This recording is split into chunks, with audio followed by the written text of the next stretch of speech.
There's a moment in every founder's life where the well-worn path is right there. It's lit up, paved, easy, and they choose the dirt road instead. Today's guest didn't just choose the dirt road, she built a 7-figure hair care business right on it. Opened up a refill store when the rest of the world was going digital, and is somehow still climbing trees with her 2 boys on the weekends. Pull up a sock drawer, you're not going to want to miss this one. The thing my mom always told me was who better than you? And like whatever it is that's pulling you in whatever direction, whatever change you want to see, whatever move you want to make, whatever thing that you feel like imposter syndrome about, like you just have to be like, oh, who better than you? In my head, I'm still 18 and figuring things out, but somehow all these decades have passed. Like, I don't feel any different I don't think I'm ever going to feel any differently. The thing the constant I always have is like, okay, it's not enough to complain. You got to do it. And you have to, you can figure it out probably better than the other people around that don't notice the same thing you do. Everyone has a sock drawer where we hide the stuff we don't want to face. Today, we're opening yours. I'm Lisa Begley, and this is the Sock Drawer Podcast. If your life feels messy, stuck, or outgrown, good. That's where we begin. Hey, Sock Drawer family, welcome back to another episode. I am so glad you're here today because I have a guest for you that I have been so looking forward to talking to. Her name is Kate Assaraf. She is the founder and CEO of Dip Sustainable Hair Care. A full transparency story really quick. Her team sent me a sample, and you guys, we're going to talk about it. I can't wait. It's going to be great. I have switched and I've used it twice now, and we can get into all that later, but I am genuinely hooked. But that's not why I asked her to come on the podcast. I asked Kate because she has built something that most people in her industry said couldn't be done. A profitable, plastic-free hair care company based in New Jersey with a retail store model. In a world that runs on more, faster, cheaper, she's been featured in Allure, Cosmopolitan, Birdie, Forbes, and Yahoo Finance. And she was named a woman of courage for never, ever taking the well-worn path. Kate, thank you so much for being here. Welcome to the show. Thank you for having me. I'm really excited about this. And your hair looks really good. Thank you. Thanks to... Yeah. I am so, you guys, I'll be honest, I was a little like, I'm not sure. Okay, yes, please send it to me. I'm so excited. And when I got it, I was kind of like unpackaging it. First of all, the packaging is fantastic. Thank you. But oh my gosh, and I know you'll show us a little bit later, but when I used it, I was like, oh man. And then the results. Like my hair, it never felt cleaner. It never, even using those, what are those shampoos, Kate, that don't have things in them, whatever. I've tried them all, right? Yeah, I've really tried to stay, healthy hair for all my life, but I've never honestly felt my hair feel so good for so long after shampooing and conditioning it with Dip. So thank you. That's huge. Yes, you guys, I will be a spokesperson for this product. Okay, let's talk about it. So Kate, before Dip, I just want to I always like to take our listeners back to the beginning because this is a story and how you got here. And that's what we're about, right? So Before Dip, take me back. What were you doing before your company existed? And what was the moment you realized like you couldn't keep doing whatever it was you were doing back then? Well, so I've been in the beauty industry for almost 2 decades before I started Dip. And I had kids 10 years ago. My son is 10. So I had kids 10 years ago. And that's when I really started to discover the problems with plastic.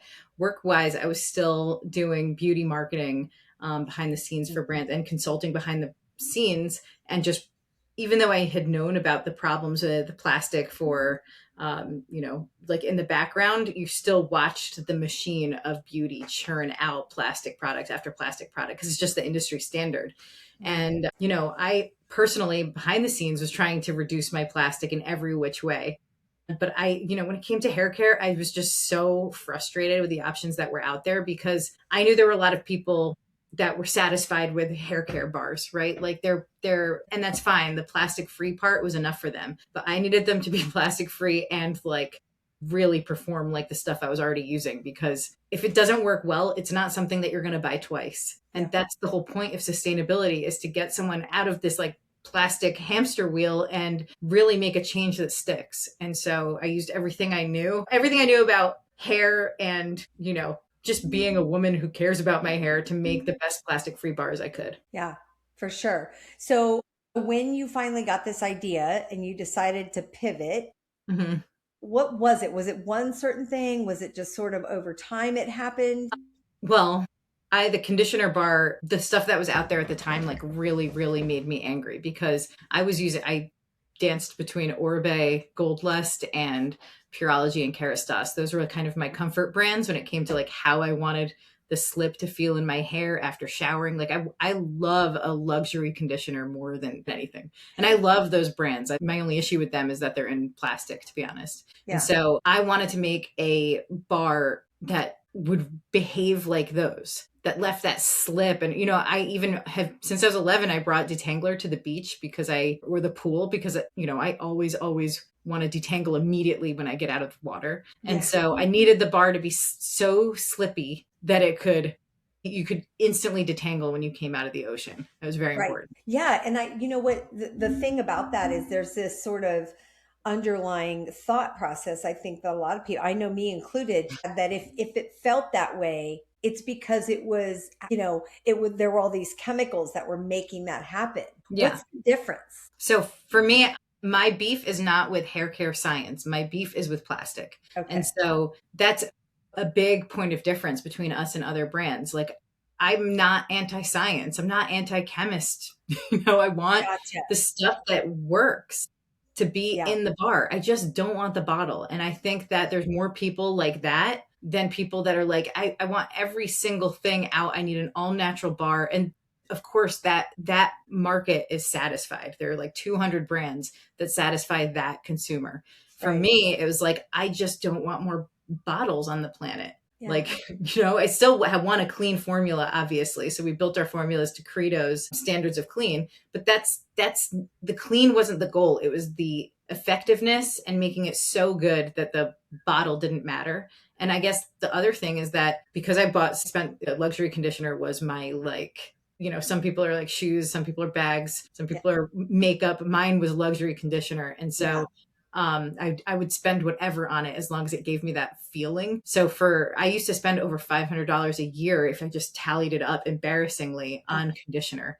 And the dip conditioner bar is like, I call it my middle finger to the beauty industry, because that conditioner bar that you have, you might not need another one for another year and a half. So between the packaging and the bars, this would last for that. Wow. That's the conditioner bar. The shampoo bar is you might buy like 2 to 4 of those a year, but the conditioner will last you forever.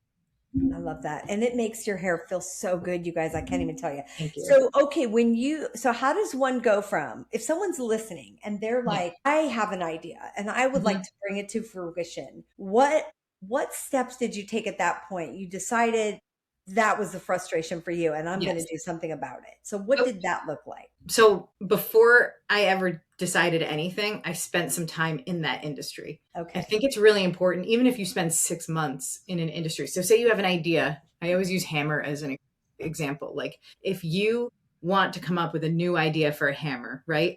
Either work at a hammer brand or work at a hardware store. Like, that's where you go and you really learn how people behave. Otherwise, it's harder. It's harder to really, everyone's so data driven right now, but data really doesn't give you a full picture of how someone does something. Like, before I even started Dip, before it even became an idea, I went and watched people buy shampoo everywhere I could. I would just kind of lurk in stores and watch the way people interacted with it in salons. Like, what did kind of like, what stood out to you most? That people would they'd take a bottle off, they'd unscrew it, they'd smell it, and then they would read it. So what that told me is that the scent is the most important thing when someone's choosing a new shampoo. Oh, good. Because if they're buying it for the second time, right, they already grabbed the bottle they already know. But when someone's exploring and like moseying along the aisle, I watched how they and every level, like whether it was in a salon or whether it was in a CVS or an Ulta or Sephora, I went everywhere. Walmart, I went everywhere where I could find someone buying shampoo and just kind of observed. And that behavior, I would say, like 95% of the time was the behavior. And that's my behavior too. So I had to just make sure it was like, it It's was, mine too. I mean, yeah. Kate, like that is genius, right? And that I think that is such a great piece of advice for anyone listening who's starting to contemplate some idea, some vision they've Mhm. had in their head for the longest time is like, Yeah. go do it. Whatever it is, go do Yeah. it and go observe it and go work in it and be part of it. And Right. it's so Like good. if That's I a was going to great, start a sunglasses company, I'd go watch people buy sunglasses at every different level. Like watch how people buy luxury sunglasses, watch how people buy, souvenir sunglasses. Just watch it and you see like what makes someone put it on and love them and what takes someone take them off and put them back on the rack and go for another pair.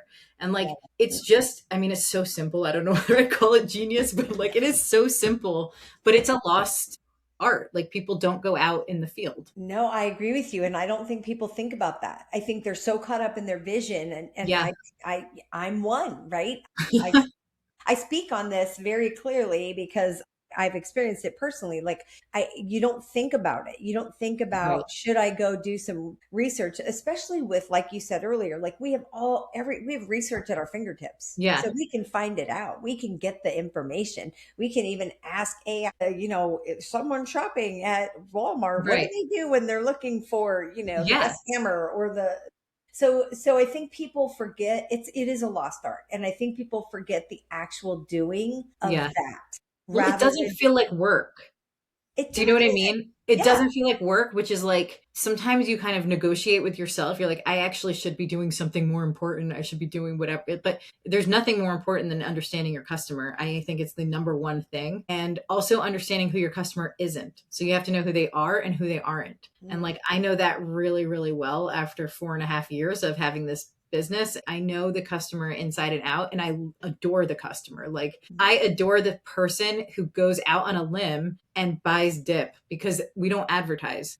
But like when someone finds dip, it's because it's been kind of like brought to them, yeah. like the wand chooses the wizard, basically. It's like I try really hard to make it feel like a discovery. And that is part of the marketing is making it feel like dip found you and it's something it's worthy of trying. So good.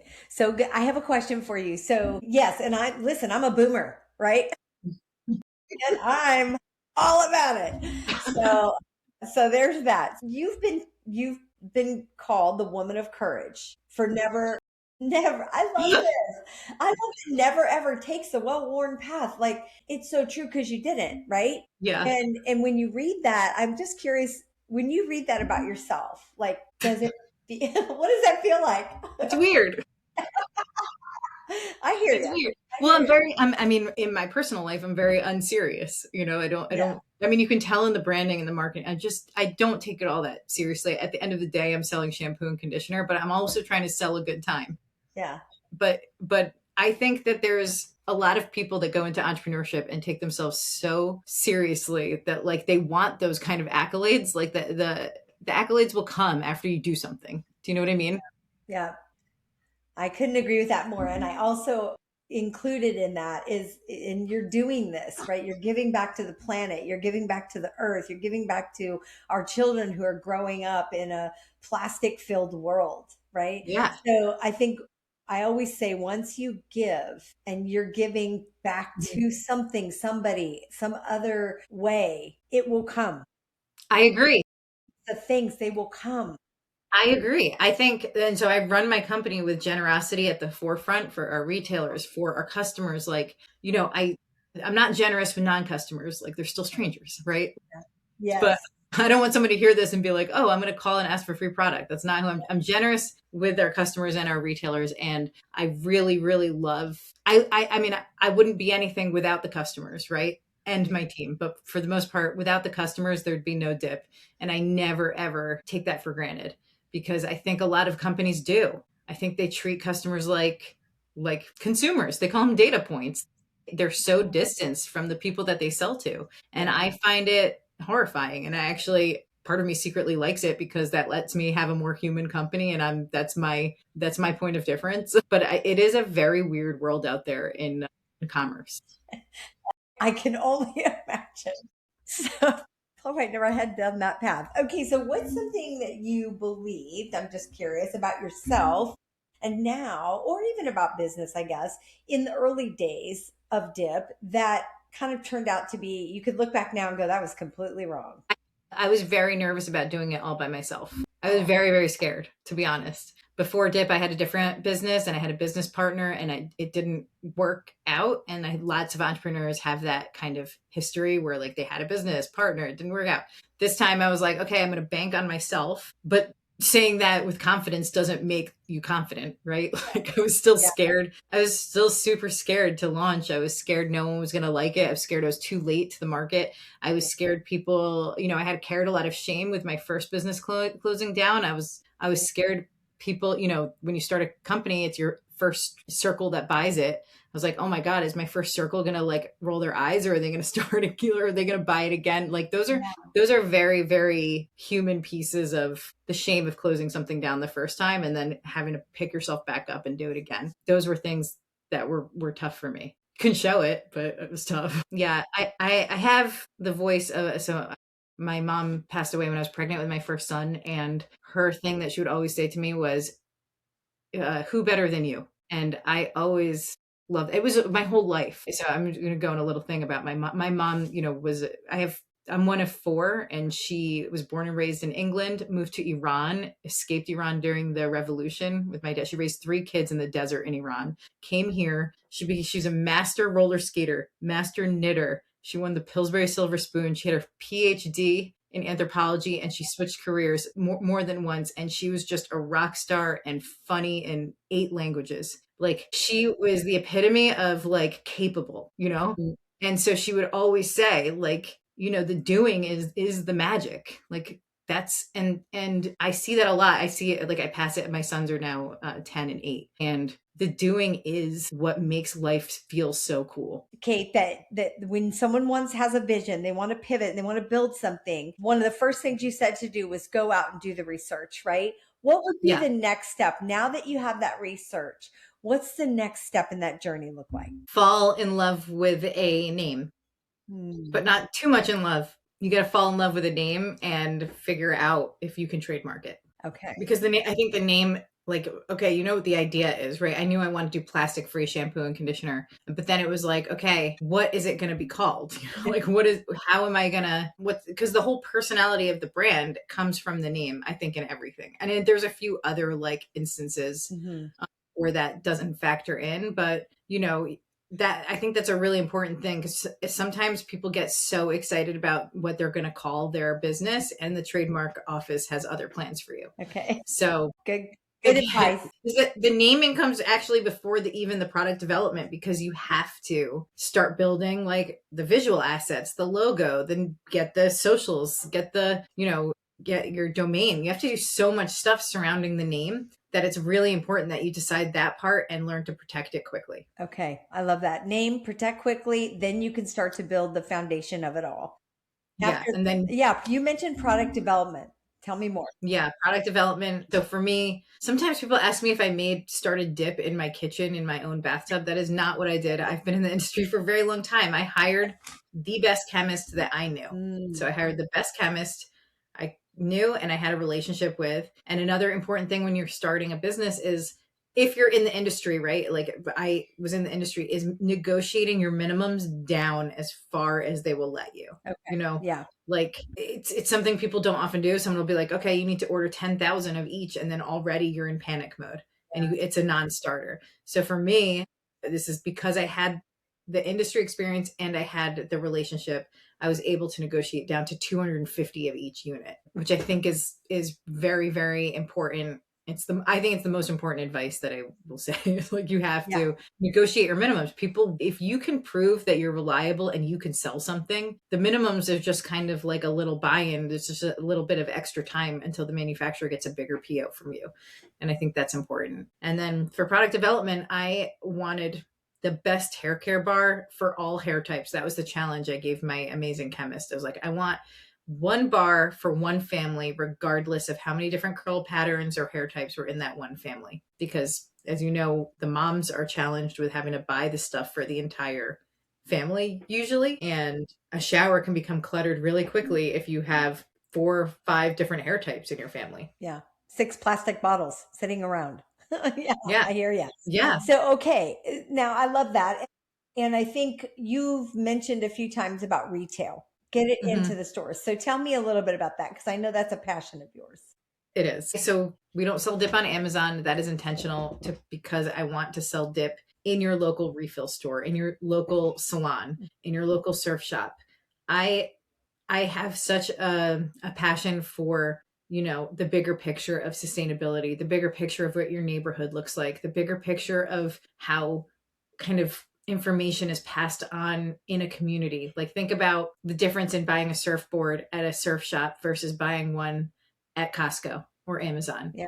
It's just a different kind of feeling. It's a with when you buy dip in a refill store, you get a full education on all these other things that are sustainable instead of just getting it, a click add to cart. And like that kind of feeling of shopping, I grew up with it. I loved, I love when shopping is part of a social thing. Yeah. It's like something I used to do with my mom and my sister. It's my best friend. I want that feeling back. And I think that people want it back too. I don't think I'm alone there. Yeah, I would agree with you. I, I feel like we're missing. I was just having a conversation too about malls and retail stores and things like that. Yeah. It's like they're fading, and it's the Mhm. saddest thing. So I grew up the same way, and I appreciate that you love that, and that's a passion of yours. So let me ask you this: for someone listening right now who's never heard, Mhm. let's say never heard of dip, how would you describe? Like you're just standing in line at, I don't know, let's say Trader Joe's, right? You're just standing in line at Trader Joe's. You're having a conversation with somebody. What would you say? I would say dip is very serious hair care for not so serious people. Oh, I love That's really what it comes it. down And like, to. dude, done. That's like the Yeah. elevator pitch. It's so Yeah. And you know what's so funny? I wore this hat into a Trader Joe's that was like far away, like I just nowhere near where I lived. yeah. And the person that was ringing me up was like, "Oh my God, where did you get that hat? I love dip." And it like made my day so much.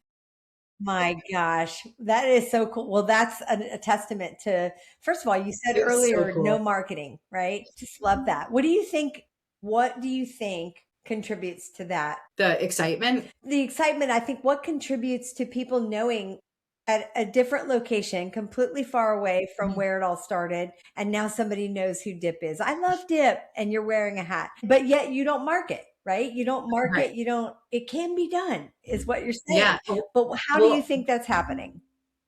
Well, I asked her, I was like, "Oh man, that's so cool." Like, I was like, "Where did you find it? Where did you hear about it?" And she was like, "In my local refill store." She's like, "I got it. I tell everyone about it." And that made me so happy because that is exactly the vision I wanted for the brand. Yeah. I didn't want that faceless consumerism kind of thing happening. I wanted it to feel special when you found it and when you bought it. I want finding dip to feel like a treasure hunt and you're like, "Oh my God, I can't believe it works." Yeah. So first it's like that feeling of finding it and then where you find it and then being like, "Oh my God." And then people tell people about it because they can't believe that it's good. I think the skepticism is actually a really great asset for us Yeah.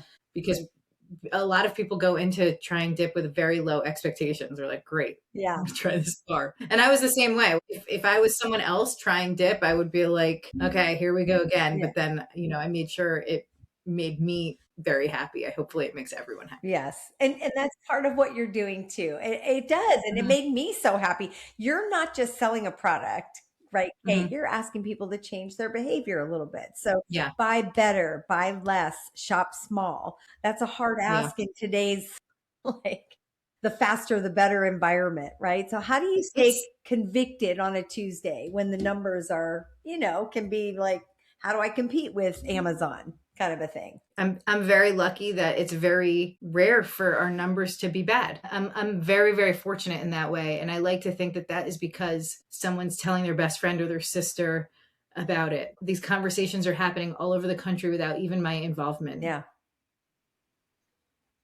I like cherish that so much, and I hope that my company doesn't outgrow that level of cool and that level of camaraderie among store owners.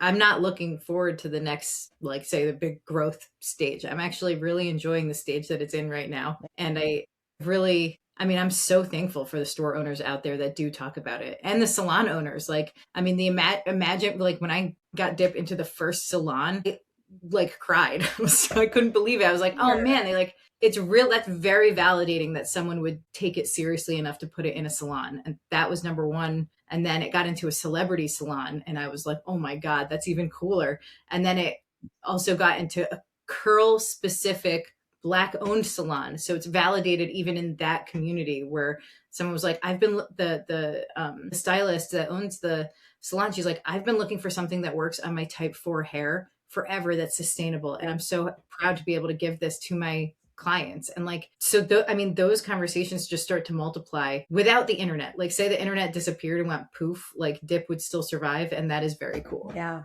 that is so cool. I love that it fits all types of hair, and there's so many. So Forbes, Kate read a piece on you this year. I love it. Can you build, because it's such a great question. Can you build a profitable business on Main Street in 2026? Yes. So Yes.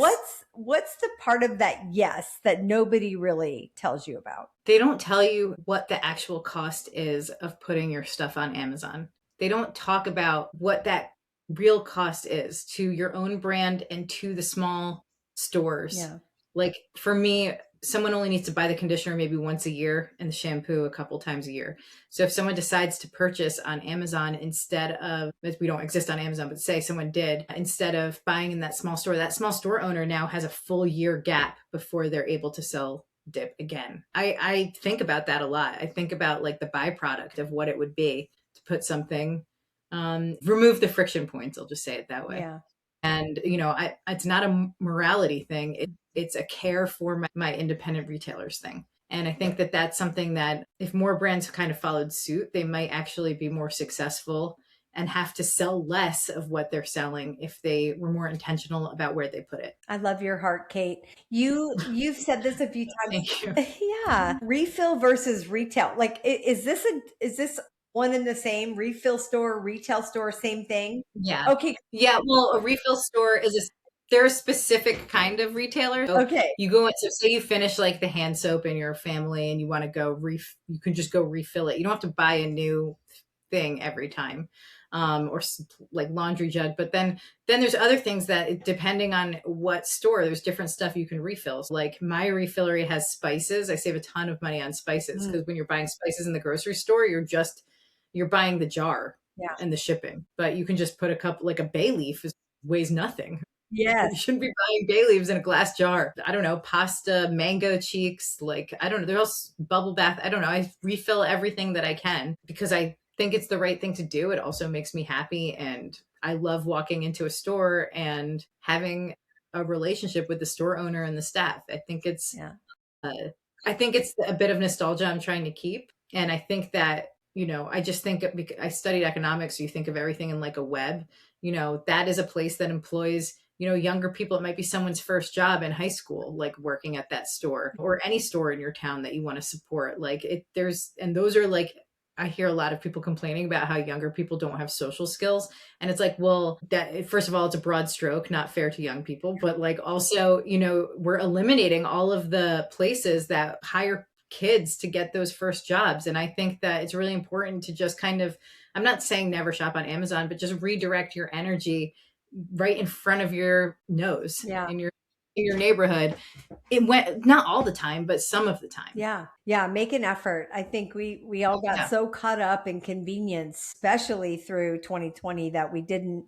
It's taken years for a lot of people. Some people are just now getting back into the like, wow, I forgot I actually liked going to a store as opposed to sitting at home and entering it in your cart, you know? So when you say refill, so there are differences, right? There's a difference between a refill store and a retail store. And I like that you're sharing that.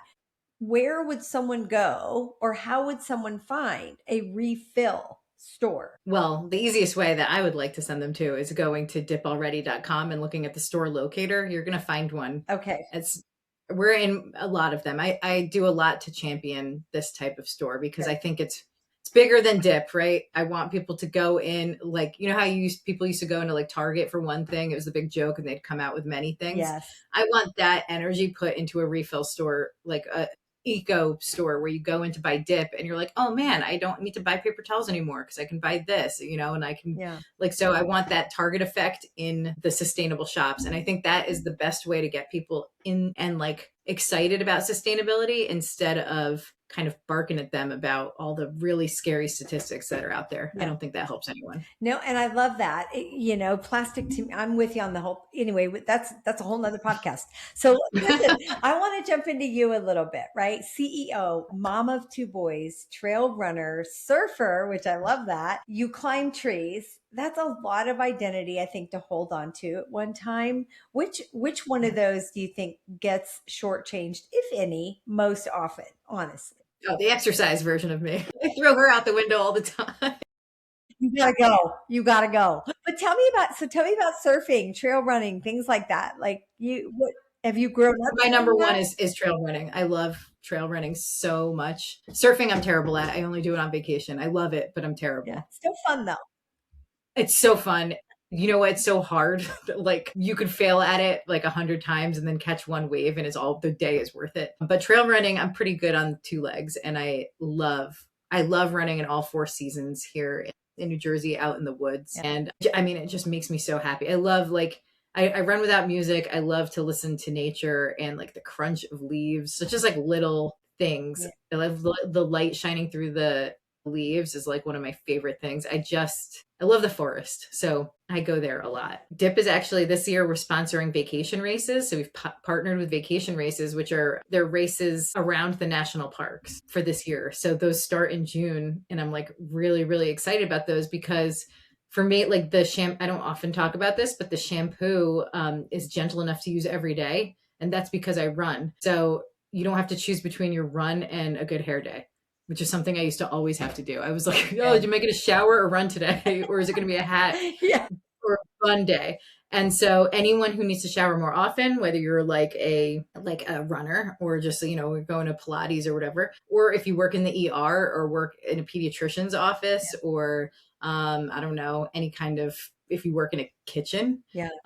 There's so many instances where you just have to shower more regularly and you need something gentle. And so dip satisfies that. That's so good. Okay. So what does a good day look like for you now and has nothing to do with revenue or, any of this? What's a good day? I know you said you have two boys. Like, tell me more. I live by a little swimming lake. So a good day for me is the sun is shining, like bright, hot sun. I'm in New Jersey, so I always want a tan. Yeah. So like my kids are playing and splashing in the water and I'm there with my husband and the two boys. That is an ideal day. Maybe my legs are tired from a good run. Yeah. That's a good one. And maybe I've had a big old bagel in between those two activities. Big old bagel. I love that. Yes, I love that. If I really wanted the cherry on top, I don't need to suck in when I walk by a mirror. That's the other one. That's perfect. So, all right, let's talk about your boys for a minute. What's so good? So good. What is something your boys have taught you that has actually made you a better leader?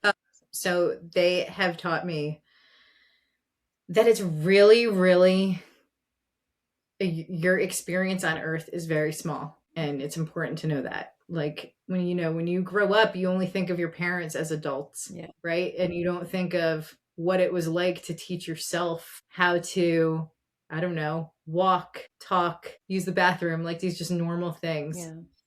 My sons taught me how small, like you really are on this planet. And, certain moments that I didn't know that my parents experienced until I was a parent. Like I remember watching my son smell and investigate a flower for the first time. And I was like, this is like crazy. Like every parent at some point sees this, right? Like, and those moments that are huge, but also so tiny, I think ground you in what is really important. Yeah. If there was just some sort of trigger that made us recognize, kudos to you for knowing that's a moment you just need to stop and take in. And Yeah. that's the hardest part, is to Yeah. stop yourself and take It's that true. moment in. And I think that's the piece. That's the reason so many of us miss those moments with our children Yeah. in life in general. So Kate, before we Yeah. actually wrap up, thank you for sharing that, because I think that's so important. And I hope that resonates with our listeners today, that you can just take a moment and watch, or just be in the moment, something that is so tiny but means so much. So thank you. I mean, yeah, I can't believe after raising kids that every human pretty much that's ever existed was a product of delivery. That is crazy, Yeah. you know, before all the medical intervention. And I can't believe everyone has learned to walk and talk and use the bathroom. Those are like crazy. When you think about every person you've ever met, someone has taught them all those things. Yeah. It's incredible. And it reminds you like that you're so small. We're Like, so small. I love that. Kate, okay, before we wrap up, I know we talked a little bit about this. I want to do our 60-second DoorDash with you. It's just a rapid fire sure. questions I'm going to throw at you, and just say the first answer that comes to your mind. Are you ready? Trail run or surf? Trail run. Coffee or tea? Coffee. Morning person or night owl? Morning. The book that changed how you run Dip? It's called Company of One by Paul Jarvis. Okay. One word your team would use to describe you? Unserious. Yes, I would agree. And I'm not even on your team, which I love. That's why I love you. Best piece of advice you've ever ignored? You have to go on Amazon to run a business. I was going to say, I think I might know what this might be, but I'm just going to keep it to myself. What's the biggest splurge that was worth every penny that you've ever done? Man, the biggest splurge are always vacations. I don't need stuff, but I took my team to Sri Lanka last summer. Nice. And that was a big splurge, but it was incredible. You don't get that kind of perspective or unity without treating and reinvesting in your team. So good. Last question. One thing you'd tell your 25-year-old self now? Oh, yeah, it's no one will ever take you seriously. Don't try so hard. Like I think there's something weird about being a woman, that no one takes you seriously. And I used to try really hard when I was young. I think I had the same brain. Yeah.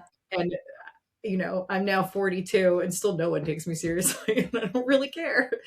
I cared more back then. You don't really care. And that's getting to that point in any woman's life is so cool. It's just, it only comes with age though. You don't get there. You don't truly get there until you hit 40. I agree.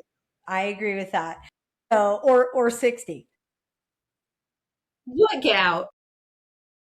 So listen, Kate, we always ask our guests, before I let you go, just can you give our listeners what we call a tiny dare? Something that you leave behind with our listeners, that, just something small but specific, easy, that they could implement in their day to day, and maybe even every day forward, that puts them just one step closer to their own goals and vision, just moving forward. But the tiny dare is very, very tiny. It's something I had to put into my New Year's resolution. The dare is every morning, no matter how hot or cold it is, take a temperature check of the outdoors with your full face. Even if it's freezing cold, like where I live, it was freezing cold, but I always made myself open the door and like breathe in just a couple deep breaths of nature. I don't know why it helps so much, but it does help a lot. And in our house, we call it like cat nosing, like just sticking your nose out and just being like a couple sniffs, and then like you can retract after that. But it's really important that you just, get out of your bubble, because it's very easy in a digital world, which I still am. A lot of my time is spent at a computer doing work, that you just like let go a minute and take that intentional step outside And breathe it in. Breathe it in. Yeah, it's not enough to go outside. You gotta breathe it in. Don't just stand out there. So good. All right. Here's the last question for you, for our listeners. If someone listening is standing at a crossroads in their own life or their own work right now, what would be one thing you would want them to walk away from hearing this conversation? The thing my mom always told me was, who better than you? And like whatever it is that's pulling you in whatever direction, whatever change you want to see, whatever move you want to make, whatever thing that you feel like imposter syndrome about, like you just have to be like, oh, who better than you? In my head, I'm still 18 and figuring things out, but somehow all these decades have passed. Like I don't feel any different I don't think I'm ever going to feel any differently. I just want the thing the constant I always have is like, okay, it's not enough to complain. You got to do it. And you have to, you can figure it out probably better than the other people around that don't notice the same thing you do. So good. Kate, I can't tell you how grateful I am to have had you on. Can we talk about dip? I just want to show Sure.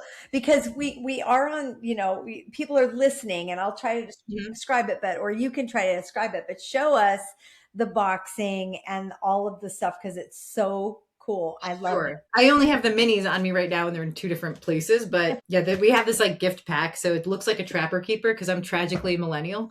And so I like this like Trapper Keeper 90s stuff. So when you open it here, I have boxes in here. They're just not full. Okay, this way. So cute.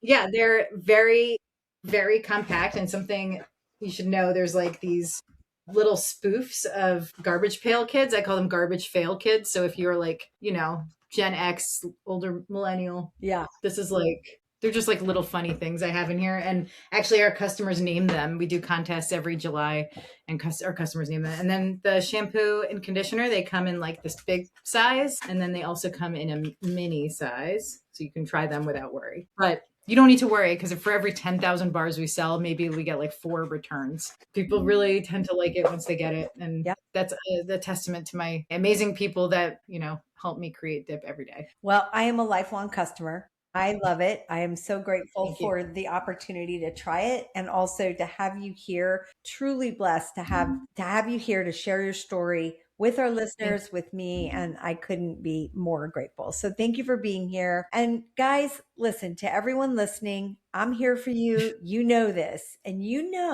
already know somewhere deep down inside you what needs to change and the steps you need to take. So what are you afraid of? I'll see you next time on the Sock Drawer Podcast.